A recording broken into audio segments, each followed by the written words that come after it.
Hello दोस्तों। आज हम शुरू करने वाले हैं इसका पार्ट 2 राजस्थान इतिहास का मध्य पाषाण काल। और इस पार्ट 2 के अंदर हम लगभग ये जो चैप्टर है वो कंप्लीट करने वाले हैं, तो बने रहिएगा। और लाइन टू लाइन करेंगे जैसे कि आपने आपको बोला था, और बहुत ही जो मेन फैक्ट है उसके बारे में भी बात करेंगे। तो बने रहिएगा पूरी वीडियो में। आप बहुत जो सारी जो किताब है, जैसे क्लास 10th है, क्लास 9th है, उसके अलावा जब हम सिक्सवाल पढ़ेंगे तो ये जो आपकी सेकंड ग्रेड की तैयारी चल रही है या ग्रेड थर्ड ग्रेड की चल रही है, तो बहुत अच्छी अच्छी तैयारी हो सकती है। आगे बढ़ते हैं। अगर आप चैनल पर पहली बार आएँ तो चैनल पर लाइक कर लें, सब्सक्राइब कर लें और बने रहिएगा इसी तरह। ठीक है। तो मानव सभ्यता की बात करें तो कहानी की दूसरी कड़ी के रूप में जो राजस्थान है, ठीक है, राजस्थान के प्रागैतिहासिक काल में जो मध्य पाषाण काल रहा, पश्चिम राजस्थान में लूणी और उसकी सहायक नदियाँ चित्तौड़ की बेड़च नदी घाटी और विराटनगर से मध्य पाषाणकालीन उपकरण मिले हैं। ठीक है। जैसे कि आप ये देख रहे हैं, पश्चिम राजस्थान में लूणी और उसकी सहायक नदियों चित्तौड़ की बेड़च नदी घाटी और विराटनगर से मध्य पाषाणकालीन उपकरण मिले हैं। ठीक है। इस काल के उपकरण छोटे, हल्के और कुशलता से निर्मित है।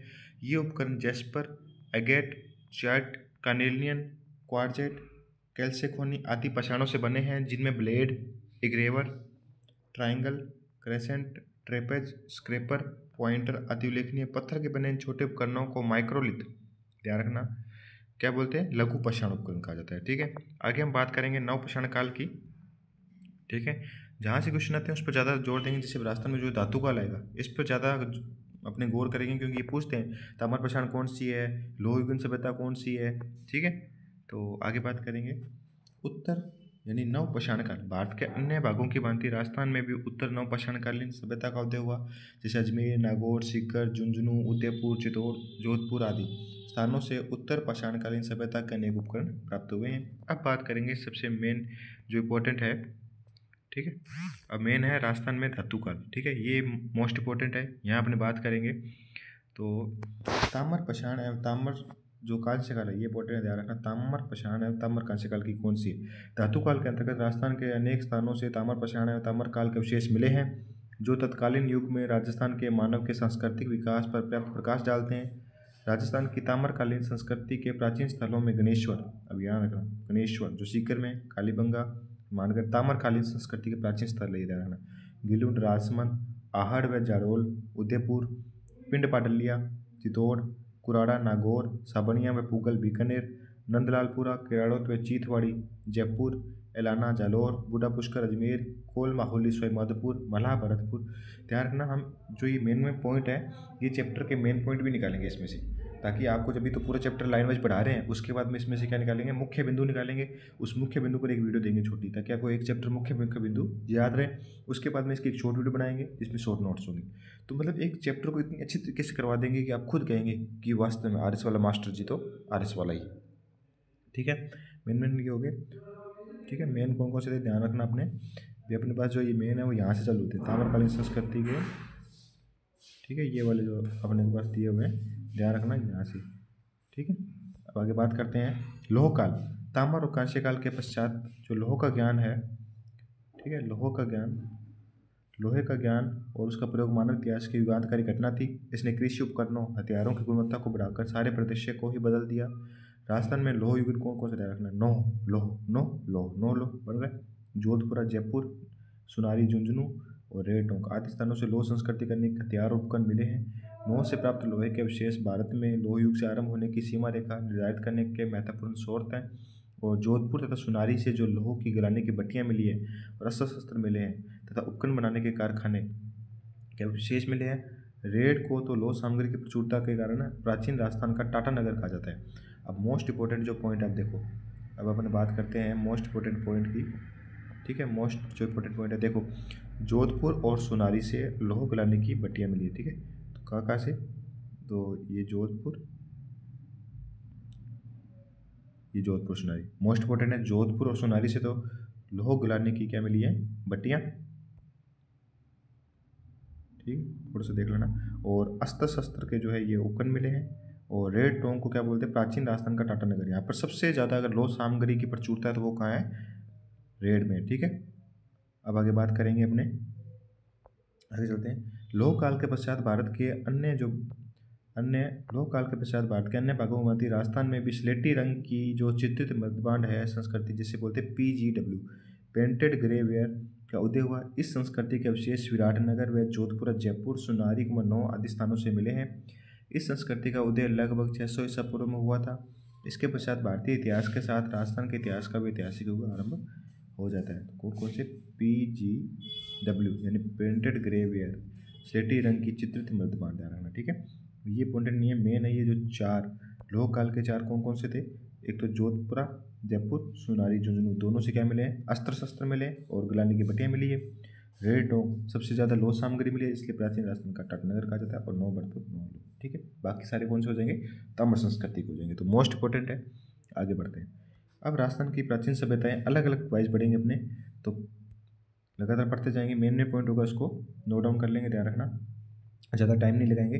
प्राचीन ध्वस्त नदी है सरस्वती नदी। तो नदी पूछे तो कौन कौन सी है? नदी पूछे तो सरस्वती नदी, जिसे वर्तमान में घग्गर नदी बोलते हैं। क्षेत्र में हड़प्पा सभ्यता से भी प्राचीन न्याय काली की सभ्यता विकसित हुई।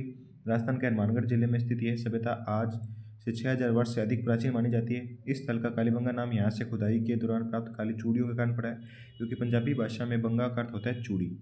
सर्वप्रथम 1952 में अमलानंद घोष ने इसकी खोज की।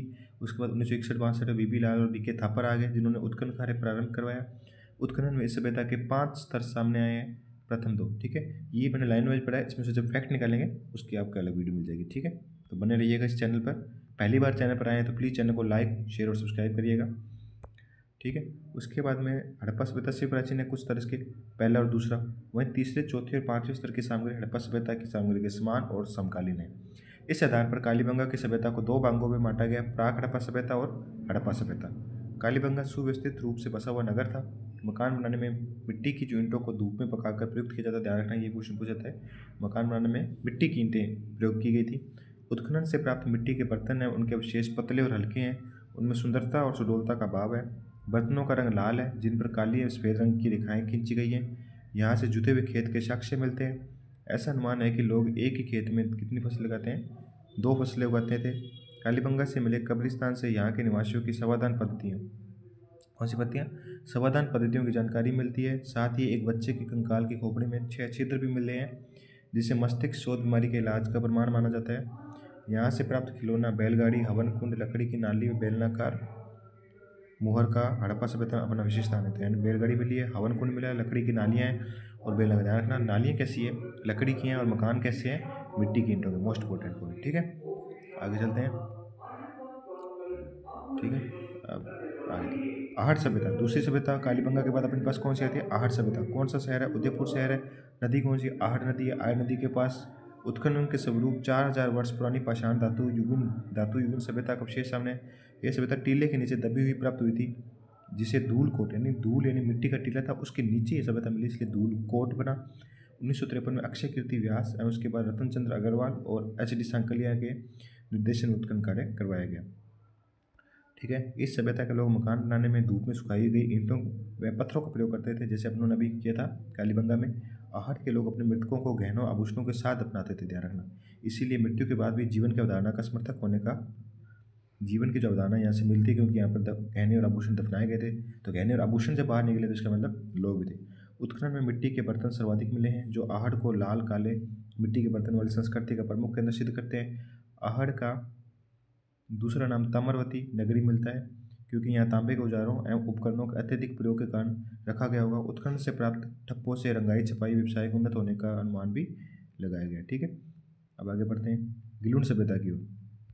गिलुण सभ्यता राजसमंद जिले की है, ठीक है। नदी कौन सी थी? बनास नदी के किनारे। 2 टीलों के उत्खनन के फलस्वरूप आहट संस्कृति से जुड़ी यह सभ्यता प्रकाश में है, जिसे बनास संस्कृति के नाम से भी पुकारा जाता है। बीबी लाल के निर्देशन में यहाँ उत्खनन कार्य किया गया। उसके पश्चात 98 से 2003 के मध्य पूना के डॉक्टर VS सिंध और पेनिसिल्विया विश्वविद्यालय अमेरिका के प्रोफेसर गेरी, इंपॉर्टेंट नहीं है ज़्यादा, ताम्रयुगीन सभ्यता के अवशेष मिले हैं, जिसका समय 1900 से 1700 ईसा पूर्व निर्धारित किया गया। गिलुण से कितने प्रकार के मिट्टी के बर्तन बने हैं? 5, जैसे सादे, काले, पोलिशदार, भूरे, लाल और काले चित्रित मृदमान। उत्खनन में मिट्टी के खिलौने, पत्थर की गोलियां और हाथी दांत की चूड़ियों के अवशेष भी मिले हैं। आहट में पक्की ईंटों का प्रयोग नहीं हुआ, ध्यान रखना। सेम आग में पकाई जो ईंटें होती है उसका प्रयोग नहीं हुआ, और इनका प्रयोग प्रचुर मात्रा में किया गया था, ठीक है। तो ध्यान रखेंगे। आगे चलेंगे बागोर। बागोर भीलवाड़ा जिले की बागोर में कोठारी नदी के तट पर, ध्यान रखना, भीलवाड़ा जिले में है। नदी कौन सी है? कोठारी है। PN मिश्र के निर्देशन में इसका उत्खनन किया गया। 1967 से 1970 ईस्वी तक उत्खनन कार्य किया गया। उत्खनन के दौरान यहाँ प्रागैतिहासिक काल की सभ्यता है ना, प्रागैतिहासिक काल की सभ्यता के अवशेष प्राप्त हुए। 4 से 5,000 ईसा पूर्व के माने जाते हैं। यहाँ से बड़ी संख्या में लघु पाषाण जो उपकरण हैं वो मिले हैं। ठीक है, लघु पाषाण उपकरण मिले हैं। ठीक है, ध्यान रखेंगे। उसके बाद में ये देखो, इस सभ्यता के निवासियों के अकटक होने के, यानी अकटक का मतलब होता है शिकारी, ये प्रमाणित करते हैं। भगोर से तांबे के उपकरण भी प्राप्त हुए हैं। छेद वाली सुई सबसे महत्वपूर्ण है। यहाँ से कृषि व पशुपालन के प्राचीनतम साक्ष्य प्राप्त हुए हैं। भागोर मध्य पाषाणकालीन सभ्यता का स्थल और लघु पाषाण उपकरण का प्रमुख केंद्र, लघु पाषाण उपकरण का प्रमुख केंद्र और मध्य पाषाणकालीन सभ्यता का स्थल था। ठीक है, आगे बात करेंगे गणेश्वर सभ्यता की। तो गणेश्वर जो सभ्यता है तो ये नीम का थाना सीकर, कांतली नदी और कहाँ नीम का थाना में थी। ठीक है, और ताम्रयुगीन संस्कृति का महत्वपूर्ण स्थल है। रतनचंद्र अग्रवाल के निर्देशन में इसका उत्खनन किया गया और अत्यधिक मात्रा में तांबे के आयुध उपकरण मिले हैं, इसलिए ताम्रयुगीन सभ्यताओं में प्राचीनतम सिद्ध करती है। यहाँ से तांबे के उपकरणों व पात्रों में 99% तांबा है, जो इस क्षेत्र में तांबे की प्रचुर प्राप्ति का प्रमाण है। यहाँ से जो मिट्टी के बर्तन प्राप्त हुए हैं उन्हें कृपस वर्णी मृद पात्र कहते हैं। यह बर्तन काले व नीले रंग से सजाए हुए हैं। गणेश्वर भारत की ताम्र सभ्यताओं की क्या है, भारत की ताम्र सभ्यताओं की जननी माना जाता है। यहाँ से तांबा हड़प्पा व मोहनजोदड़ो को भी भेजा जाता था, यानी भारत की ताम्र सभ्यताओं की जननी है ये कौन, गणेश्वर। नदी कौन सी है, कांतली। नीम का थाना सीकर। ताम्रयुगीन संस्कृति का महत्वपूर्ण स्थल। निर्देशन रतनचंद्र अग्रवाल। ठीक है, आगे बढ़ते हैं। अन्य महत्वपूर्ण, अब मेन अन्य महत्वपूर्ण सभ्यताएं दी हम देखते हैं। बीनमा जालोर की सभ्यता भी एक महत्वपूर्ण सभ्यता है, जिसका उत्खनन RC अग्रवाल ने करवाया था। यहाँ से एक रोमन एम्फोरा सूरापात्र व एक यूनानी सुराही मिली है, जो इसके विदेशी व्यापार का केंद्र होने की पुष्टि करता है। बीनमाल का प्राचीन नाम पूछे तो श्रीमाल था। ठीक है, और उसके बाद बात करें इस प्रकार ईसवाल, उदयपुर, भीनमाल, जालोर कई बार सीधा मिलांचने में आ जाते हैं, से प्राक ऐतिहासिक कालीन सभ्यता के प्रमाण मिले हैं। यहाँ से समृद्ध लौह उद्योग के साक्ष्य भी प्राप्त हुए हैं। प्राचीन मत्स्य जनपद में स्थित विराट, जयपुर की बीजक पहाड़ी, भीम की डूंगरी, महादेव जी की डूंगरी से हड़प्पा सभ्यता में मौर्य काल के अवशेष प्राप्त हुए। ये इंपॉर्टेंट है ये लाइन। ठीक है, ऐसे प्राचीन मत्स्य जनपद में स्थित कौन था, विराट, जयपुर की बीजक पहाड़ी, भीम की डूंगरी, महादेव जी की डूंगरी से हड़प्पा सभ्यता व मौर्य काल के अवशेष। पूछ सकते हैं मौर्य काल के अवशेष वे कहाँ से प्राप्त हुए, कौन कौन सी, बीजक पहाड़ी से प्राप्त हुए हैं, भीम की डूंगरी से भी और महादेव जी की डूंगरी से भी प्राप्त हुए। दयाराम साहनी, नील रतन बनर्जी, कैलाशनाथ दीक्षित जैसे विद्वान इसके उत्खनन से जुड़े हुए थे। विराट से गोल मंदिर व अशोक के स्तंभ के अवशेष प्राप्त हुए। विराट के समीप अशोक का कौन सा शिलालेख, बाबरू अभिलेख प्राप्त हुआ है, जो अशोक के बौद्ध धर्म का अनुयायी होने का सबसे पुख्ता प्रमाण माना जाता है। तो ये पूछ सकते हैं भी अशोक के जो बौद्ध धर्म अपनाने का पुख्ता प्रमाण कौन सा है, तो बाबरू अभिलेख है। ठीक है, आगे बढ़ेंगे। बालाथल, बालाथल जो उदयपुर है, इसमें प्रोफेसर VN मिश्र के निर्देशन में हुए उत्खनन से एक ताम्र पाषाणकालीन सभ्यता प्रकाश में इस सभ्यता का संपर्क हड़प्पा सभ्यता से होने का पुख्ता प्रमाण है। इन महत्वपूर्ण सभ्यताओं के अतिरिक्त हमें रंगमहल, हनुमानगढ़, ओजियाना, भीलवाड़ा, नगरी, चित्तौड़, बरौर, गंगानगर, तिलवाड़ा, बाड़मेर, जोधपुरा, जयपुर, सुनारी, झुंझुनू, नौह, भरतपुर, नगर, टोंक आदि प्राचीन सभ्यताओं के शेष भी राजस्थान में प्राप्त हुए हैं, जो हमने पढ़ा है। मतलब इनमें डीप में नहीं पढ़ा, लेकिन मेन तीन चार को डीप में पढ़ा है, जिसके क्वेश्चन आते हैं और इनके अपने नॉर्मली नाम याद करने हैं। आगे बढ़ते हैं। राजस्थान में जो आर्य संस्कृति है, आर्य संस्कृति का प्रसार हड़प्पा सभ्यता के पतन के बाद भारतीय इतिहास में वैदिक सभ्यता का समय प्रारंभ होता है। इस सभ्यता के बारे में जानने का प्रमुख स्रोत 4 वेद हैं, ऋग, यजुर, साम, अथर्व, इसलिए इसे वैदिक सभ्यता कहा गया है। राजस्थान में इस सभ्यता का अवशेष अनूपगढ़, तरखान वाला डेरा व चक 16 में है। तो ये पूछ सकते हैं वैदिक जो सभ्यता है उसके अवशेष राजस्थान में कहाँ कहाँ से मिले हैं, तो अनूपगढ़, तरखान वाला डेरा व चक 64 से। ठीक है, ये स्पीड ठीक है, नॉर्मल है। अगर कुछ भी आपको किसी प्रकार की समस्या आता हो कमेंट बॉक्स में कमेंट करिएगा, हम उस तरीके से सुधारने की कोशिश करेंगे। आगे बढ़ते हैं, लेकिन आपको सारी ये हमारी प्लेलिस्ट में मिलेगी एक एक वीडियो। ठीक है, अब महाकाव्य काल जो था उसमें राजस्थान में आर्यों की अनेक बस्तियों के उल्लेख मिलते हैं। रामायण से ज्ञात होता है कि राम रावण युद्ध के समय जब दक्षिणी सागर ने अपने ऊपर सेतु बनवाना स्वीकार नहीं किया, तो भगवान राम ने उसे भयभीत करने के लिए खींचा हुआ अपना अमोघ अस्त्र राजस्थान की ओर फेंका था, जिसे यह समुद्र के स्थान पर मरुस्थल हो गया। यद्यपि आज वैज्ञानिक युग में इस कथा को स्वीकार नहीं किया जा सकता, किंतु रामायण के रचयिता इससे परिचित है, तो ये पूछता, तो ये कोई इम्पोर्टेंट नहीं है। ठीक है, आगे बढ़ते हैं। ठीक है, और इसके बाद में महाभारत में भी राजस्थान के आर्यों का प्राप्त उल्लेख हुआ है। महाभारत के अनुसार राजस्थान जांगल देश बीकानेर, तो जांगल देश कौन था, बीकानेर, कौरव पांडव राज्य के अधीन था और मत्स्य राज्य उनका मित्र या अधीनस्थ राज्य था। कहा जाता है पांडवों ने अपने अज्ञातवास का 1 वर्ष जो था वो बेस बदलकर मत्स्य देश के शासक विराट के दरबार में व्यतीत किया। तो पूछ सकते हैं, ये प्रश्न आया भी हुआ कांस्टेबल के अंदर 2020-21 की वैकेंसी तय थी। उसमें पांडवों ने अज्ञातवास का एक वर्ष कहाँ व्यतीत किया था? तो मत्स्य नगर में। महाभारत युद्ध में विराट अपनी सेना सहित पांडवों की ओर लड़ता हुआ मारा भी गया था। भारतीय इतिहास की भांति महाभारत के युद्ध के पश्चात महात्मा बुद्ध के समय तक का राजस्थान का इतिहास भी अंधकार में है, क्योंकि इस समय के बारे में जानने के पर्याप्त पुरातात्विक व लिखित साक्ष्य प्राप्त नहीं होते हैं। किंतु बुद्ध के समय से भारतीय इतिहास के ऐतिहासिक युग के आरंभ होने के साक्ष्य ही राजस्थान के इतिहास के संबंध में भी पहले की अपेक्षा कुछ अधिक स्पष्ट और प्रमाणिक जानकारी मिलने लगती है। ठीक है। बौद्ध ग्रंथों के आधार पर विद्वानों का मत है कि 6ठी शताब्दी ईसा पूर्व में भारतीय राजनीति के रंगमंच पर दो प्रवृत्तियां विशेष रूप दिखाई देती हैं। प्रथम, जनपदों का उदय, और द्वितीय, साम्राज्य विस्तार हेतु जनपद के मध्य संघर्ष। ठीक है। उसके बाद बात करते हैं अपने आर्यों के प्रसार के अंतर्गत और उसके पश्चात भारत के अन्य भागों की भांति राजस्थान में भी अनेक जनपदों का उदय, विकास और पतन हुआ। बौद्ध साहित्य जैसे बौद्ध ग्रंथ अंगुत्तर निकाय से हमें 16 महाजनपदों की सूची प्राप्त होती है। बिल्कुल सही। जिन 16 महाजनपदों का उल्लेख हुआ है उनमें से मत्स्य जनपद तो राजस्थान में स्थित था, और राजस्थान के अनेक भाग कुरु, सूरसेन और अवंती महाजनपदों के अंतर्गत थे। इसके अतिरिक्त चित्तौड़ के आसपास का क्षेत्र सिवी जनपद, तो चित्तौड़ के आसपास का क्षेत्र कौन सा है? सिवी जनपद कहलाता था। 327 ईसा पूर्व में सिकंदर के आक्रमणों के कारण अपनी सुरक्षा और अस्तित्व की रक्षा के लिए पश्चिमोत्तर सीमा से कुछ कबीले मालव, योद्धे और अर्जुनायन राजस्थान में आकर बसे। ठीक है। उसके बाद बात करते हैं मत्स्य जनपद। मत्स्य जनपद आर्यजन के रूप में मत्स्य जाति का उल्लेख सर्वप्रथम ऋग्वेद में हुआ है। पता ही अपने को, क्योंकि सबसे पुराना है मत्स्य जनपद, और इसका उल्लेख मौर्य काल में भी है। इसकी प्राचीनता का प्रतीक है शतपथ ब्राह्मण, और कौशिकी उपनिषद में भी मत्स्य जन का उल्लेख मिलता है। महाभारत में भी मत्स्य जनपद की गणना भारत के प्रमुख जनपदों में की गई है। अनुमान है कि दक्षिण में इसका विस्तार चंबल की पहाड़ियों तक और पश्चिम में पंजाब में सरस्वती नदी के जंगलों तक था।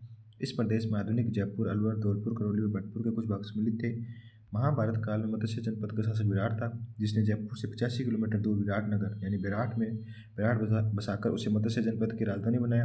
विराट की पुत्री उत्तरा थी, उसका विवाह अर्जुन के पुत्र अभिमन्यु के साथ हुआ। इन्हीं का पुत्र परीक्षित कालांतर में पांडवों के राज्य का उत्तराधिकारी भी बना। ठीक है। आगे बात करते हैं। महाभारत काल के पश्चात मत्स्य जनपद के इतिहास के संबंध में अधिक जानकारी नहीं मिलती, किंतु डॉक्टर गोपीनाथ शर्मा का मत है कि महाभारत के बाद कुरु और यादव जनपद निर्बल हो गए। इन शक्तिशाली जनपदों की निर्बलता का लाभ उठाकर मत्स्य राज्य शक्तिशाली हो गया और इसकी राजधानी विराटनगर की समृद्धि में वृद्धि हुई। मत्स्य जनपद के निकट आधुनिक अलवर के कुछ भागों में सालव जाति रहती थी। ध्यान रखना, अलवर में कौन सी? सालव जाति। अस्पष्ट सीमा को लेकर इन दोनों प्राय संघर्ष होता रहता था। सालों की भांति चेदी जनपद भी मत्स्य जनपद का पड़ोसी था। चूंकि दो पड़ोसी राजनीतिक शक्तियों में प्राय शत्रुता रहती है, अतः वेदी और मत्स्य जनपद में भी संघर्ष चलता रहता था। एक अवसर पर चेदी राज्य ने पूर्ण शक्ति के साथ मत्स्य राज्य पर आक्रमण कर मत्स्य जनपद को चेदी जनपद में मिला लिया। अनुमान है कि मत्स्य जनपद अधिक समय तक चेदी जनपद के अधीन नहीं रहा और कुछ समय बाद ही उसने अपनी स्वतंत्रता पुनः प्राप्त कर ली। कुछ समय बाद ही मत्स्य जनपद मगध की साम्राज्य नीति का शिकार हो गया। मगध के सम्राटों ने भारत के अन्य जनपदों की भांति मत्स्य जनपद को भी जीतकर मगध साम्राज्य में शामिल कर लिया। मौर्यों के शासनकाल में मत्स्य जनपद मौर्य साम्राज्य के अंतर्गत था। ठीक है। अब मत्स्य जनपद की राजधानी विराट से प्राप्त अशोक का शिलालेख और अन्य मौर्य युगीन अवशेष इस तथ्य की पुष्टि करते हैं। ठीक है।